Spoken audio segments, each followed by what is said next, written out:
بعض صورتوں کے خاص خاص فضائل احادیث میں وارد ہوئے ہیں، جیسے سورہ فاتحہ، سورہ بقرہ، سورہ آل عمران، سورہ کہف، سورہ ملک، سورہ کافرون، الاخلاص اور معوذتین۔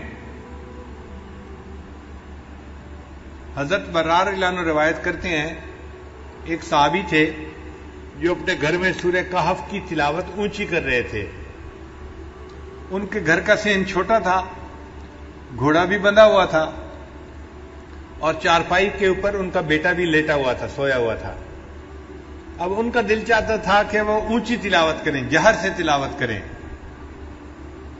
جب وہ جہر سے تلاوت کرتے تو گھوڑا بدکتا تھا اور ان کو ڈر ہوتا یہ گھوڑا کہیں میرے بیٹے کو لات نہ مار دے، تو وہ آہستہ پڑھتے تو گھوڑا بھی پرسکون ہو جاتا۔ پھر طبیعت میں جوش آتا، شوق اٹھتا، پھر دل چاہتا کہ اونچا پڑھیں، پھر گھوڑا بدکنے لگ جاتا۔ یہی ساری رات ہوتا رہا۔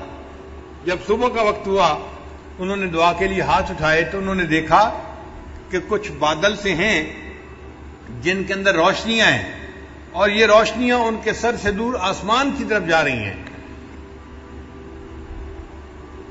پھر وہ نبی علیہ السلام کی خدمت میں حاضر ہوئے، فذکر ذلک للنبی صلی اللہ علیہ وسلم۔ انہوں نے نبی علیہ السلام کے سامنے یہ پوری رات کا قصہ بتایا تو نبی علیہ السلام نے فرمایا کہ یہ اللہ تعالیٰ کے فرشتے تھے جو تمہارے قرآن کی تلاوت سننے کے لیے تمہارے قریب آ گئے تھے۔ اگر تم تلاوت کرتے رہتے تو مدینے کے لوگ اپنی آنکھوں سے اللہ کے فرشتوں کو دیکھ لیتے۔ تو سورہ کہف کی تلاوت سننے کے لیے اللہ کے فرشتے آسمانوں سے نیچے اتر پڑے۔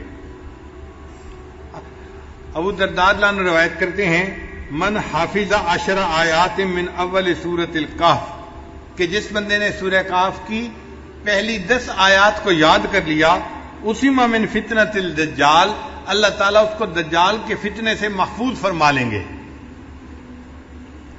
پھر معاذ رضی اللہ عنہ فرماتے ہیں کہ نبی علیہ السلام نے ارشاد فرمایا، من قرأ اول سورۃ الکہف وآخرها کانت لہ نورا من قدمہ الی رأسہ، کہ جس نے سورہ کہف شروع میں تلاوت کی اس کے لیے قدموں سے لے کے سر تک نور ہوگا۔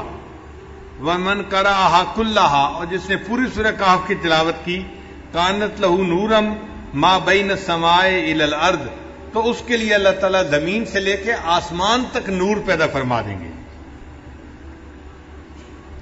سیدہ صدیقہ رضی اللہ عنہا فرماتی ہیں، من قرأ من سورۃ الکہف 10 آیات، جس نے سورہ کہف میں سے 10 آیات پڑھیں عند منامہ، سونے سے پہلے، اسم من فتنۃ الدجال، اللہ تعالیٰ اس کو دجال کے فتنے سے محفوظ فرمائیں گے۔ ابن عباس رضی اللہ عنہ فرماتے ہیں کہ نبی علیہ السلام نے ارشاد فرمایا، سورۃ الکہف تدعی فی التوراۃ حائل، کہ سورہ کہف کا نام تورات کے اندر حائل تھا۔ حائلہ، حائلہ کیا مطلب؟ حائل ہونے والی، یعنی یہ بندے اور قبر کے عذاب کے درمیان حائل ہونے والی صورت ہے، بندے اور شیطان کے درمیان حائل ہونے والی صورت ہے۔ عبداللہ رضی اللہ عنہ فرماتے ہیں، قال رسول اللہ صلی اللہ علیہ وسلم، کہ نبی علیہ السلام نے ارشاد فرمایا، البیت الذی تقرأ فیہ سورۃ الکہف، وہ گھر جس کے اندر سورہ کہف کی تلاوت کی جاتی ہے، لا یدخلہ شیطان تلک اللیلہ، اس رات شیطان اس گھر کے اندر داخل نہیں ہو سکتا۔ یعنی جو بندہ رات کو سورہ کہف تلاوت کر لے گا، اس گھر کے اندر شیطان رات کو داخل نہیں ہو سکتا۔ آپ اندازہ لگائیے اس سورت کی کتنی عظمت ہے کہ جس گھر میں رات کو پڑھی جائے شیطان رات کو داخل نہیں ہو سکتا، تو بھئی اگر دن میں پڑھی جائے گی تو دن میں بھی داخل نہیں ہو سکے گا، اور جس گھر کے لوگ پڑھیں گے وہ فتنہ دجال سے محفوظ رہیں گے۔